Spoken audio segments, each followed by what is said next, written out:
Does have a light for hooking up at night on the jack. Has your up and down button, which I can't push because I do have the stabilizer jack down. We're going to take the bottle cover off. The bottle cover has two tabs underneath with a bungee cord that goes underneath the metal rack that holds the cover in place. But you also have the quick disconnect at the top so that you don't have to take the bottle cover off every time you want to get in to open up a cylinder or close a cylinder. On our auto regulator, it's showing you green inside the eye, indicating that the bottle that it's pointed to has gas in it. As soon as this bottle would come up empty, it's going to turn red inside the eye, saying that the bottle it's pointed to is empty. If the cylinder on the opposite side is already open, it'll automatically pick up from it so you don't lose your service in the middle of the night. Still going to show you red inside the eye that the bottle it's pointed to is empty. But it'll automatically pick up from that one there. Then you can take this one off, take it to town, have it refilled while you're working off of that one there. All you have to do is switch your arrow back to that side over here, work off that bottle while you take this one to town. It has one 12-volt battery on the front of the unit. For any reason that jack on the front won't work, there is a fusible link right here that I would check first before I have to get the manual crank out to manually crank it up or down. It also has a 7-way holder on the side that keeps the 7-way up off the ground so that it doesn't corrode. As we start down this side here, it has the 4 BL jacks on all 4 corners.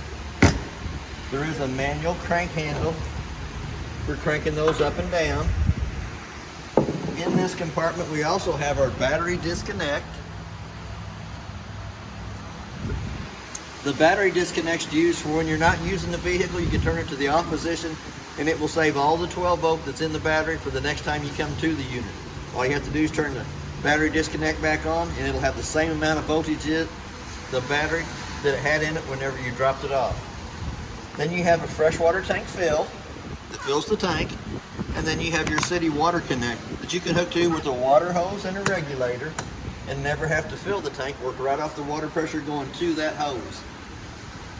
Freshwater tank drain is the blue line hanging down with the T-valve on it, and it does have water in the tank. The blue valve towards the front is an overflow, so that when you're filling the tank, that lets the air come out of the tank while you're filling it. But if it would happen to overfill with water, you'll have water pouring out of that too. Your next connection back is the outside of the furnace, which sucks cold air in the bottom, hot air at the top. I always suggest putting a mud dauber screen over the outside of the furnace for the simple fact the mud dauber screen is less than 20 bucks. It's $145 an hour for every hour that we have to take the furnace out and clean the mud daubers out.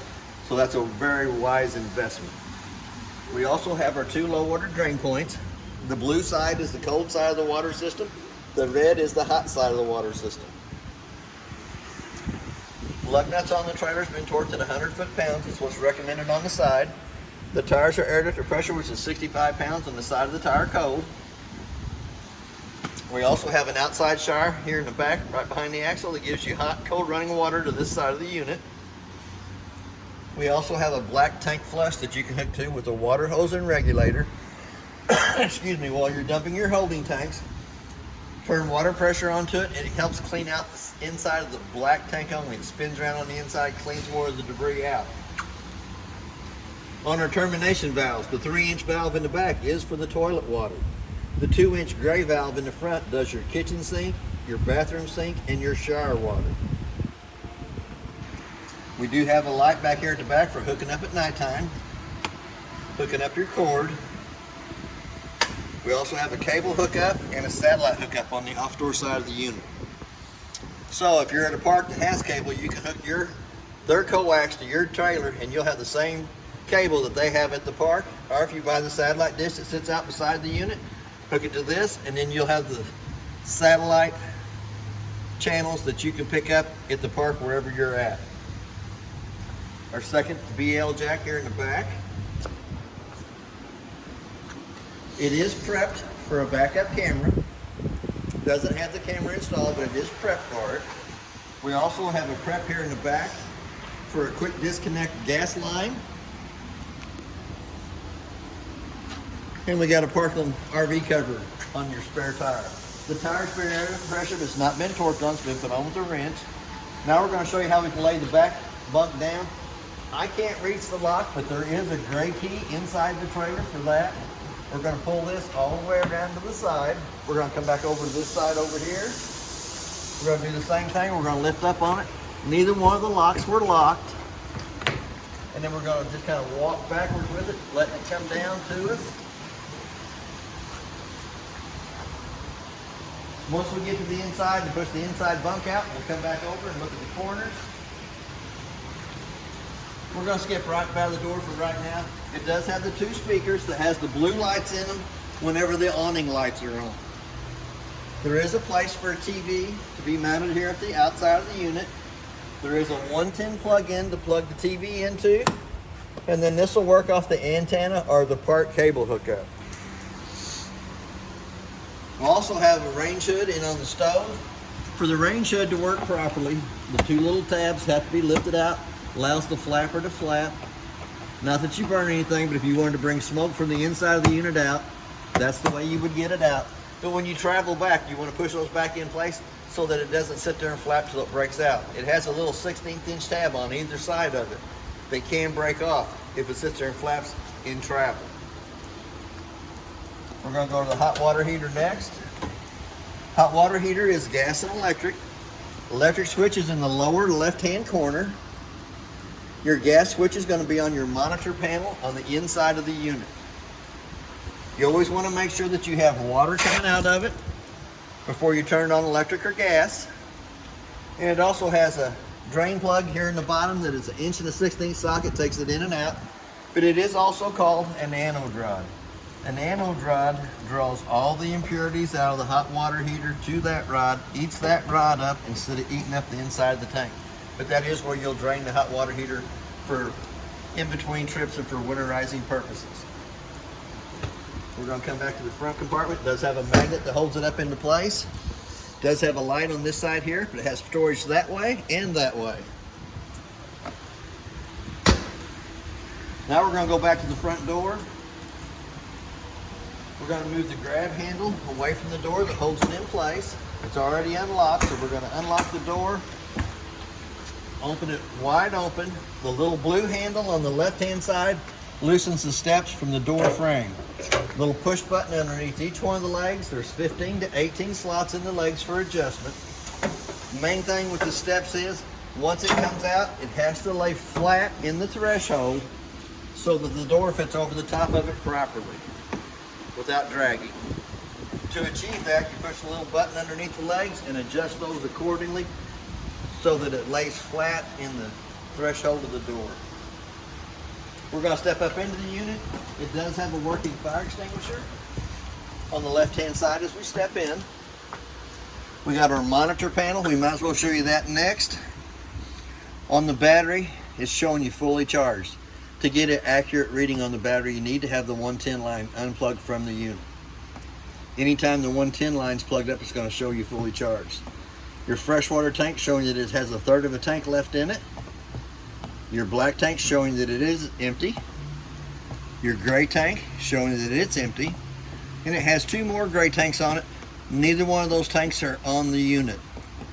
It's the same monitor panel as the bigger trailers. We do have the awning switch for running the awning in and out. We'll go ahead and extend it out. Probably can't get it all the way out because of the unit next to us, but we'll pull it out as far as we can.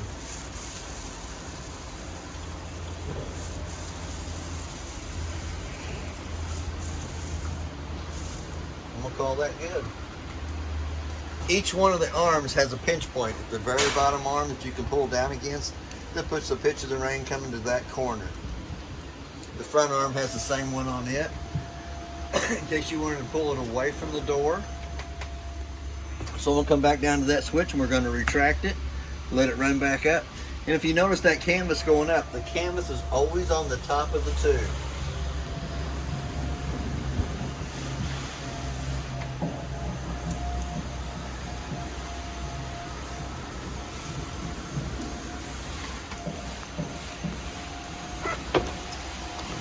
There we go. We're going to come back down to the monitor panel.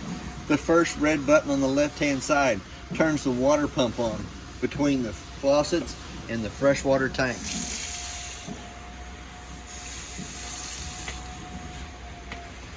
The second red button turns the gas side of the hot water heater on. Usually the little red light up here is going to come on. It'll stay on for about a minute.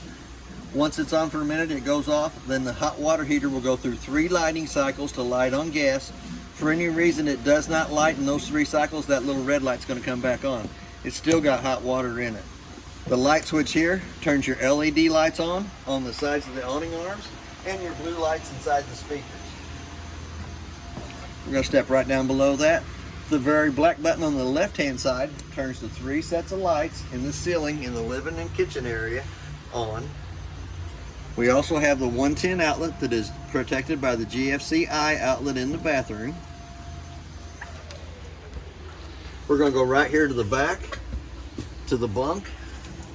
We're going to pull this little handle out here.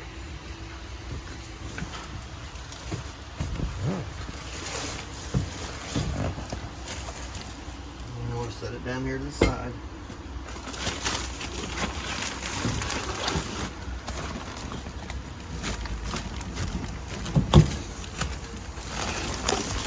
I said it was.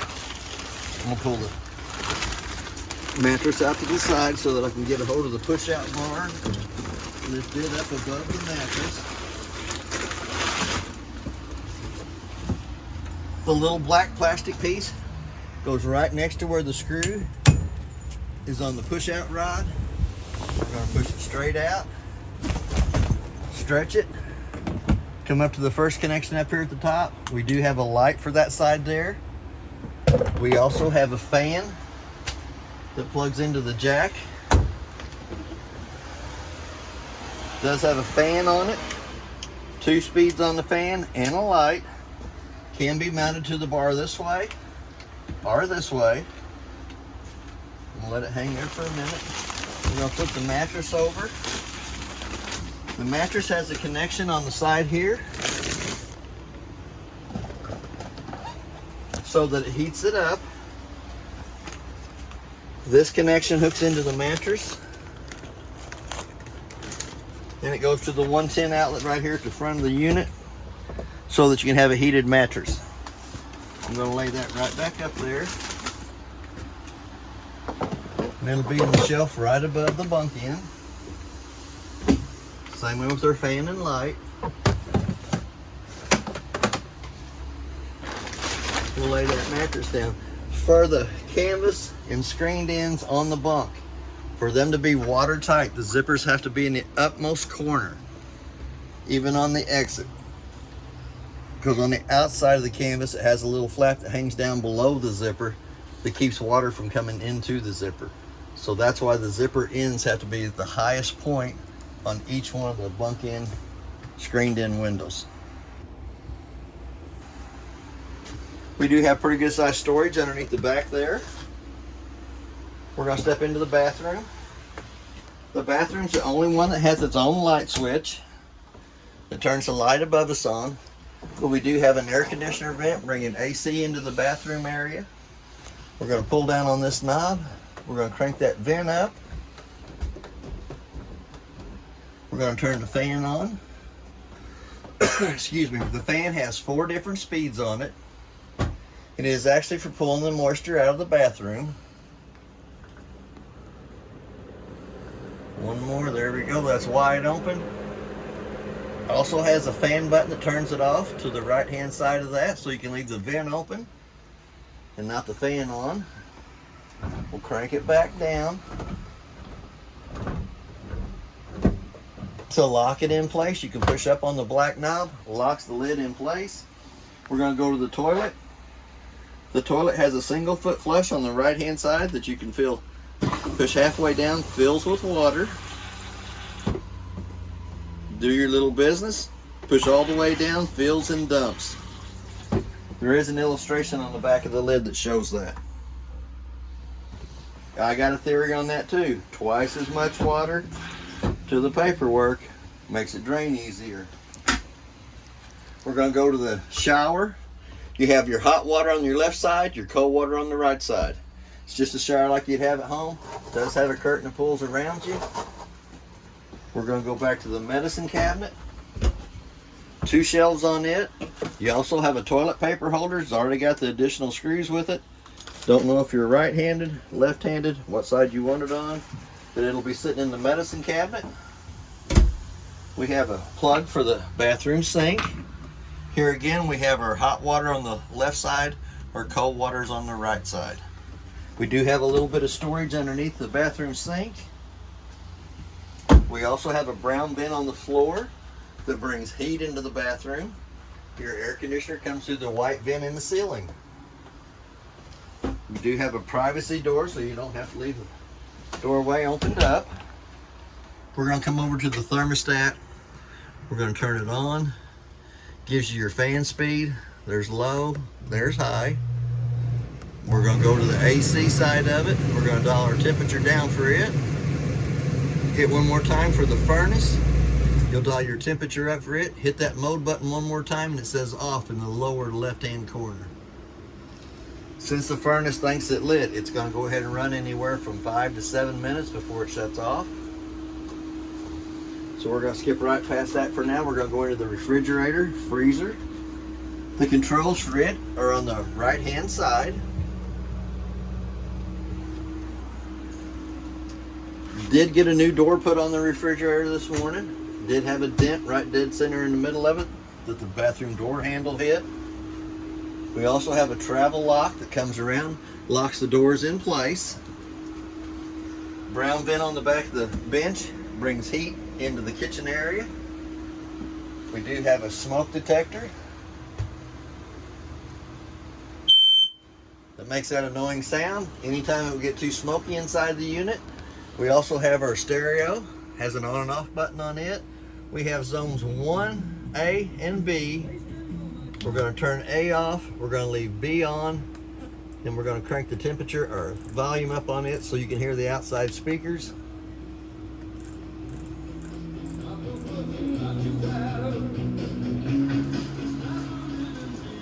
Going to turn it back down because it annoys the other guys that's working here. But it is also a DVD CD player. We have our TV antenna booster right down below that. Red light indicates that it's on. We have a place for a 110 plug-in, and we also have a USB port. Light underneath the shelf has to be turned on by hand. There is a backer board on the side of the refrigerator that you can put a TV bracket on it. You just want to make sure that you don't use more than 1-inch long screws so it don't go through and go into the side of the refrigerator. Pretty good sized storage cabinet up above that. It is Wi-Fi prepped, so if you want to add your Wi-Fi to it, you can do that. It does have the slow rising shades. Since the table is a bedded area, to take the 2 pedestals off the bottom of the table, take the tabletop down between the 2 benches, take your 2 back cushions off the benches to lay over the top of the table. Since that is a bedded area, it does have a fire escape window. Red handles on either side lift up, hit the window in the center till it pushes loose. Will roll up, big enough you can roll out there. Hopefully you never have to do that, but it's always good to tell you about it. This is our heat pad for the front mattress. This is our little fan for the front mattress. It goes out the same way the back one does. It's got a push out rod here at the front. This one will do the same way as the back one. You do have the plug-in for your fan right above us. We also have a 110 outlet to the right hand side. The light in the bunk in can be turned on by hand. Do you want me to push that bed out? It works the same way the one in the back does. I think it should be fine. These 2 items are going to be up above here in the netted cargo area. Still here again, we got the slow rising shade. I'm going to slide the bar over. I'm going to put the bar right up here on the top for now.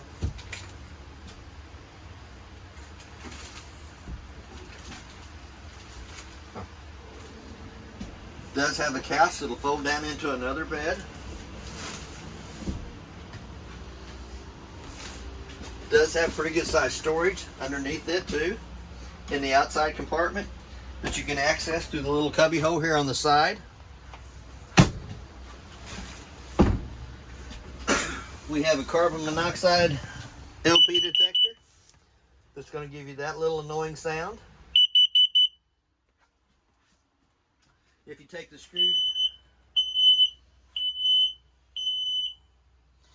two screws out of this panel here, it accesses you into the back of the hot water heater. The hot water heater has two white valves on it. Both valves are turned towards the hot water heater, letting cold water come in the bottom, hot water come out the top. When you get ready to winterize, those two valves get turned sideways, which makes a loop at the back of the hot water heater so that you don't have to fill it with antifreeze. We're going to come back to the microwave. The only thing I did with the microwave is I did warm my coffee up in it a while ago, but it has a clock button on it. Let's say it's 1:30. Hit that clock button again to the 2 center eyes of solid. The only reason I set the time on the microwave is I can tell if the trailer's lost 110 power coming to it if it doesn't have the proper time. Usually I go check my refrigerator, make sure I haven't lost any of my food inside the refrigerator. But here at the shop, it's usually because one of the other service techs pulled the cord loose, plugged theirs in, realized what they did, unplugged their cord and plugged mine back in. That's the only reason I really lose time here to work. There is a light for the stovetop and a fan. For that fan to work properly, the 2 tabs on the outside cover need to be lifted up. Allows that flapper to flap. Does have a glass stovetop that will get turned up 2 times up out of the way. White button on the very right side of the stove illuminates the valves on the stove. You'll turn to the highlight position and light with the striker on the right hand side, and it might take it a minute for the gas to get back to it.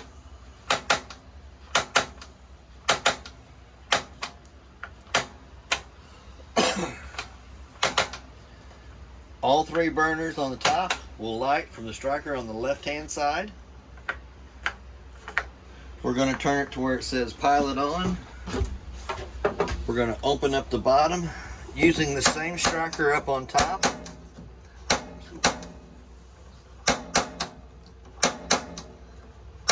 The oven is a little harder to light. You got to keep pushing on the button.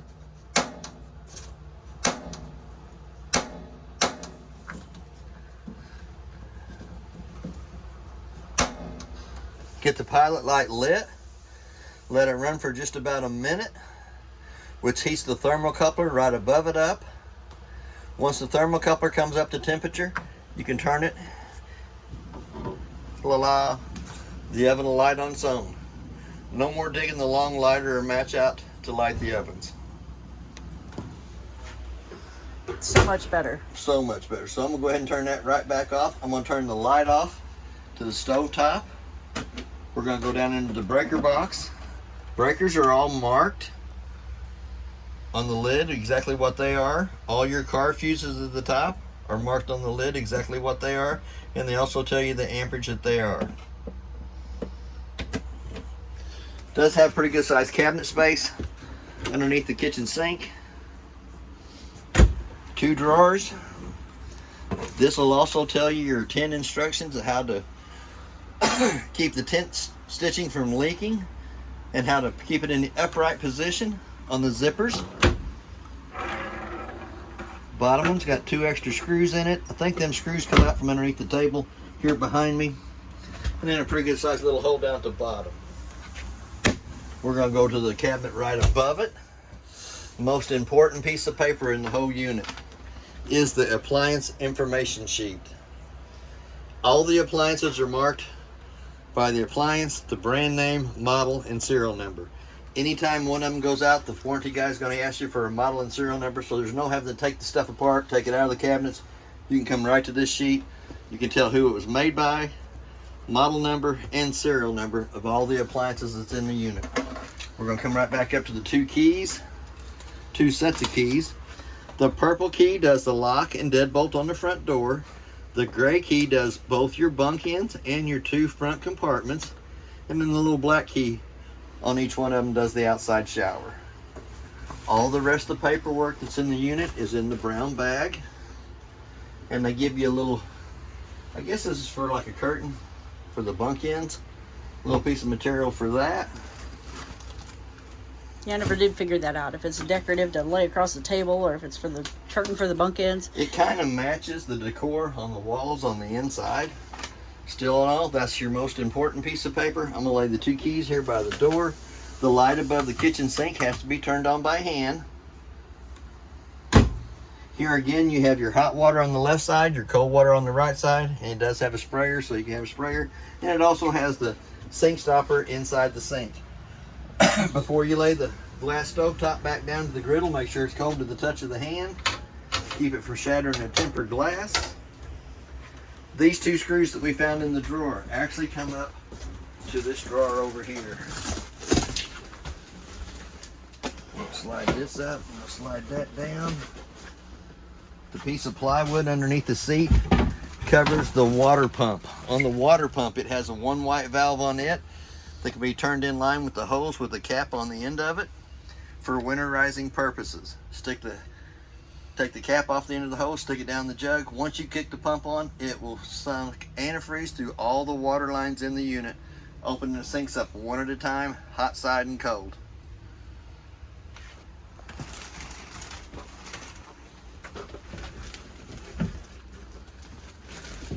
Then we're going to slide this back up underneath the lid.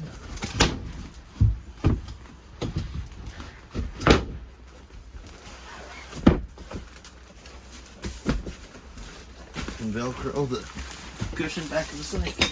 Here, my bars hit me in the back. But that's basically everything on your unit. If you have any questions, I'll try to answer them the best that I can. But that's where the 2 screws that was in the drawer come from. Does have the quick cool down on the AC. When you come into the unit, you can open it up. Lets all the cold air come right down in here. Cools the unit off. Close it back off. It goes back to the round vents in the ceiling. Does have a black filter in here, foam filter. The cleaner you keep that filter, the quicker the air conditioner will cool the unit down, and it'll maintain its temperature better. Does have another knob here in the front. You can pull down against. Opens up the vent. Does not have a fan in it to let air come in. I'll see the starlights at night. And that's basically everything on your unit. If you have any questions, I'll try to answer them the best that I can.